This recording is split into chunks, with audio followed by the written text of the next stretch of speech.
बिस्मिल्लाहिर्रहमानिर्रहीम। My YouTube family, कैसे हैं सब। गर्मियों की आमद है और दिन ब दिन गर्मी अपना जलवा दिखाती जा रही है, ज़ोर गर्मी का बढ़ता जा रहा है और गर्मियों की आमद के साथ ही मच्छरों की यलगार भी शुरू हो चुकी है। और अगर रात को लोड शेडिंग हो रही हो तो पंखे ना चलने से मच्छरों के भी वारे न्यारे हो जाते हैं और मच्छरों के काटने से एक तरफ जहाँ नींद ख़राब होती है वहाँ डेंगू, मलेरिया और बुखार का ख़तरा भी मंडलाता रहता है। अब मच्छरों को दूर भगाने के लिए तरह तरह की स्प्रे इस्तेमाल किए जाते हैं, तरह तरह की अद्वियात इस्तेमाल की जाती हैं, तरह तरह के लोशन लगाए जाते हैं।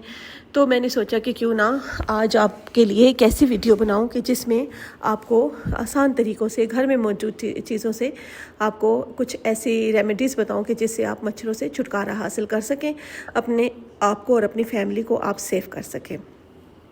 तो सबसे पहले जो रेमेडी मैं बताऊंगी वो है लीमू मेरे पास इस वक्त यही अवेलेबल थे।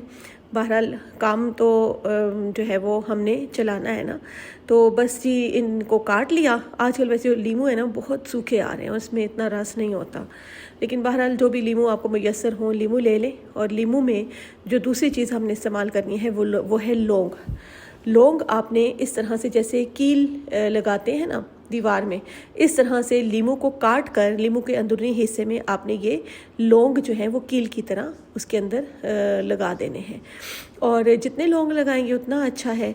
लौंग लगाकर आप उस लीमू को और लौंग लगे हुए लीमू को आप घर में मुख्तलिफ़ कोनों में रख दें, कमरे में रख दें, जहाँ जहाँ आपको लगे कि मच्छरों की आमदोरफ्त ज़्यादा है वहाँ आप इसको रख दें, इस तरह के लीमू काट कर।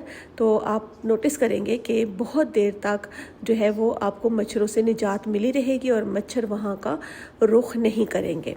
ये बहुत आसान सी रेमेडी है, आप ज़रूर इस्तेमाल करिएगा। और अगर आपके जहन में कोई हो तो मुझे भी ज़रूर बताइएगा कि आप मच्छरों से निजात के लिए क्या क्या करती हैं। और आज जो मैंने मच्छरों के निजात से जो तरीके बताए उसमें से सबसे ज़्यादा अच्छा तरीका आपको कौन सा लगा और कौन सा तरीका आप आजमाने वाली हैं, ये मुझे ज़रूर बताइएगा। और फिर अब चलते हैं कि अगली जो हमने रेमेडी बनानी है वो क्या है। ये भी बहुत इफ़ेक्टिव है। आपने प्याज लेना है एक, और प्याज को अच्छे तरह से काट लेना है, ऊपर से उसका सर जो होता है ना वो अलग कर लेना है और छुरी की मदद से इसके अंदर एक होल बना लेना है, ठीक है। एक थोड़ा सा सुराख कर लेना है और इस सुराख को करने के बाद हमने ये करना है कि कोई आपने कॉटन ले लेनी है, रुई ले लेनी है।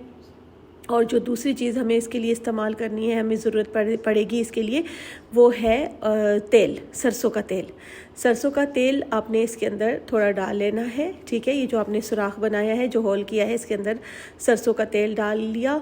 और इसके बाद आपने जो आपके पास रुई थी ना, जो कॉटन थी, वो आपने इसके अंदर डाल देनी है। इस तरह उसको भी भुगो दें ऑयल के साथ अच्छे तरीके से, ताकि रुई में भी ऑयल आ जाए। और वैसे डायरेक्ट भी आप उसको डाल सकते हैं, लेकिन अगर आप पहले बना रहे हैं तो फिर आप डायरेक्ट सूखी हुई रुई भी उसके अंदर डालकर थोड़ी देर रखेंगे तो खुद ब खुद वो जो है ऑयल उस रुई के अंदर आ जाएगा। और आपकी जिस तरह से पुराने ज़माने में दिए लगाते थे ना, तो दिए के अंदर जो बाती बनाते हैं उसी तरीके से आपने ये थोड़ा सा बस उसको उस तरीके से कर लेना है और इसको प्याज के अंदर रख देना है, ठीक है। ये इस तरह से आपको, मुझे लगता है कि समझ आ गई होगी। ये इस तरह प्याज के अंदर सुराख किया, उसके अंदर हमने रुई डाली और थोड़ी सी उसकी बाती सी बना ली और उसको हमने फिर माचिस के साथ जला देना है। तो इसके धुएं से ना, ये ऑयल मेरे से वैसे थोड़ा सा, सच्ची बात बताऊं तो ज़्यादा डाल गया था, आपने थोड़ा सा कम डालना है क्योंकि फिर ज़रा आग लगने में मुश्किल होती है। मैंने थोड़ा सा ज़्यादा ऑयल डाल दिया था, लेकिन है इफ़ेक्टिव। आप करिएगा, आप देखेंगे कि मच्छर वहाँ पे नहीं आएंगे, ठीक है। अच्छा, फिर दूसरी रेमेडी भी आपको साथ साथ बता दूं कि इसमें आपने एक गिलास पानी लेना है, कोई भी डिस्पोजेबल गिलास ले ले या टूटा हुआ कप ले ले। इसके अंदर आपने 2 चम्मच आपने चीनी डाल देनी है। चीनी के 2 चम्मच डाल के आपने उसको मिक्स कर लेना है अच्छी तरह से, ताकि चीनी उसके अंदर हल हो जाए। जब चीनी हल हो जाएगी तो उसके अंदर फिर हमने क्या करना है कि जो कपड़ों के अंदर मुश्क काफूर वाली गोलियाँ रखते हैं ना, फिनाइल की गोलियाँ, वो आप लोगों ने ले लेनी है 2 गोलियां। इतना सा जो डिस्पोजेबल ग्लास होता है वो अगर आप यूज़ कर रहे हैं तो उसके अंदर 2 गोलियां काफ़ी हैं। इस तरह से आपने 2 गोलियां उस पानी के अंदर डाल देनी है। ये आप थोड़ी देर पहले डाल के रखेंगे ताकि ये जो गोलियां हैं ये इसके अंदर अच्छे से वो हो जाएंगी, ऐसे मतलब बिल्कुल मेल्ट हो जाएंगी और आपका ये जो मच्छर मारने वाला सोल्यूशन है वो तैयार हो जाएगा। इसमें भी करना कुछ नहीं है, बस जब ये गोलियां मिक्स हो जाएं, पानी के अंदर हल हो जाए तो आपने ये किसी ऐसी जगह पर रख देना है जहाँ मच्छरों की आमदोरफ्त होती है। हाँ, ये ज़रूर ख्याल रखिएगा कि वहाँ बच्चों की पहुँच से ये दूर हो, क्योंकि बच्चों के लिए ये हार्मफुल है बहुत ज़्यादा। तो ये ज़रूर जिस घर में बच्चे हों वो ज़रा एहतियात के साथ करें। ये देखें जी, ये हमारा जो प्याज वाला था वो तैयार हो गई है बाती, और अब हम कोशिश कर रहे हैं कि इसको हम जला लें। थोड़ा सा मुश्किल से जला था ये, क्योंकि मैंने पहले बताया कि मैंने ऑयल इसमें थोड़ा सा ज़्यादा लगा दिया था। आपने ऑयल ज़्यादा नहीं लगाना तो फिर आपका बहुत ईज़िली जल जाएगा। और फिर ये इसी तरह रुई को जलाकर, जहाँ आप देखें कि रात के वक्त अगर आप लॉन में बैठती हैं या कमरे में हैं या जहाँ पे भी आपको लगे कि मच्छर आ रहे हैं ना, तो वहाँ पर आपने ये प्याज, जलता हुआ प्याज इस तरह से रख देना है। आप देखेंगी कि वहाँ पर इंशाल्लाह मच्छरों का नामो निशान नहीं रहेगा, सारे मच्छर दूर भाग जाएंगे। अच्छा लगे हाथों में एक और भी आपको बता दूं कि जहाँ मच्छर हो ना, वहाँ अगर आप थोड़ा सा मिट्टी का तेल किसी ढक्कन में या किसी चीज़ में, बर्तन में डालकर थोड़ा सा मिट्टी का तेल रख देंगी ना, तो वहाँ पे भी आप नोटिस करिएगा कि मच्छर भाग जाते हैं और वहाँ मच्छर नहीं होंगे। आप करके देखिएगा ये, कि बिल्कुल आप मेरी बात की फिर तायद करेंगी। ये समझ आ गया आपको।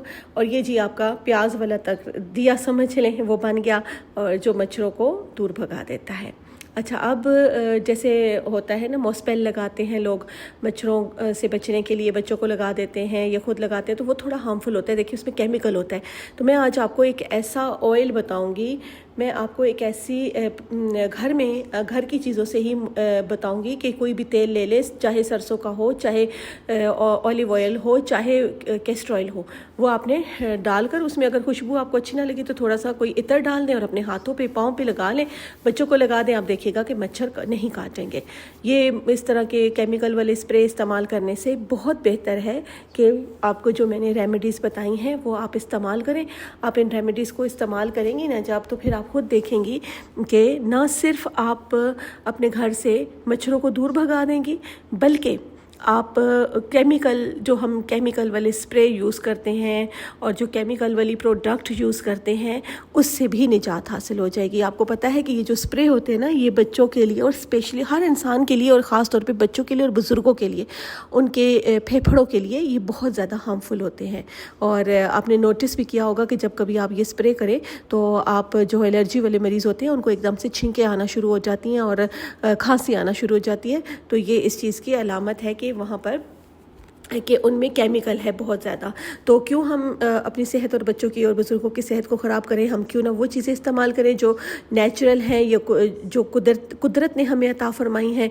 देखिए जब ये चीज़ें नहीं होती थी तब भी लोग मच्छरों से निजात तो हासिल करते थे ना। तो इसलिए आपने ये तमाम चीज़ें इस्तेमाल करनी है और आपने मुझे ज़रूर बताना है कि आप मच्छरों से निजात के लिए केमिकल स्प्रे और केमिकल प्रोडक्ट के अलावा क्या यूज़ करती हैं। मुझे कमेंट ज़रूर करिएगा, मुझे आपके कमेंट्स पढ़ के बहुत अच्छा लगता है। मेरी यूट्यूब फैमिली हमेशा शाद रहे, आबाद रहे, आपकी ज़िंदगी में कभी कोई गम ना हो और आपकी ज़िंदगी हर किस्म के नुकसानात से महफूज रहे। आप अपनी दुआ में याद रखिएगा और वीडियो अच्छी लगी हो तो ज़रूर अपने लाइक और शेयर करना है और सब्सक्राइब करना मत भूलिएगा। अगर आप हमारे नए मेंबर हैं, आप पहली बार ये वीडियो देख रहे हैं तो फिर आपने हमें सब्सक्राइब ज़रूर करना है।